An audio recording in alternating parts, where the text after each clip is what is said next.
A Midsummer Night's Dream, Part 1. Oberon called Puck and said, "Fetch me the flower called Love in Idleness. Some of the juice of that flower I will drop on the eyelids of my Titania when she is asleep, and the first thing she looks upon when she opens her eyes, she will fall in love with, and I will make her give me that boy to be my page."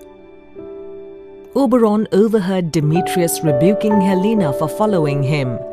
When Puck returned with the little purple flower, Oberon said, "Take a part of this flower.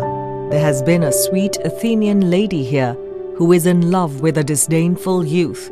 If you find him sleeping, drop some of the juice in his eyes." Puck promised to do the task.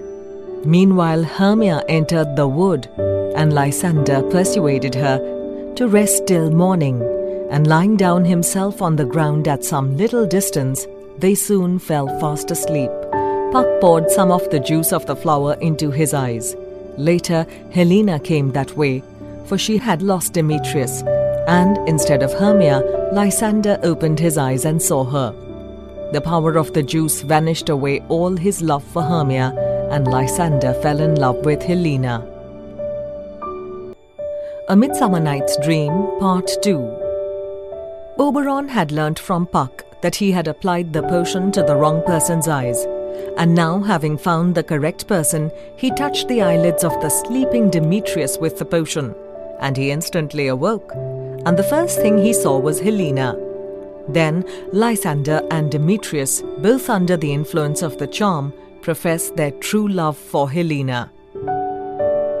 The astonished Helena thought that Demetrius, Lysander, and her once dear friend Hermia were all in a plot together to make a jest of her. Hermia, on the other hand, claimed that the three of them are playing a cruel prank on her. Earlier that night, Puck had magically placed a donkey's head over the clown's.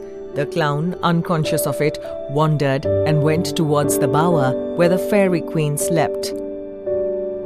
"Ah, what angel is that I see?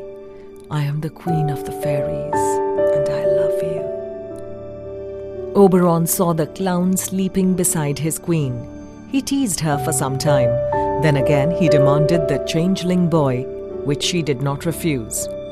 Oberon and Titania, now reconciled, he related to her the history of the lovers and their midnight quarrels, and she agreed to go with him and see the end of their adventures.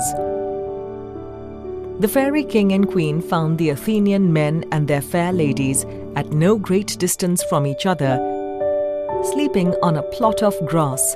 Puck, to make amends for his former mistake, carefully removed the charm from the eyes of Lysander with the antidote the fairy king gave to him. The ladies were now no longer rivals, became true friends once more. Helena also joyfully agreed to marry her beloved Demetrius.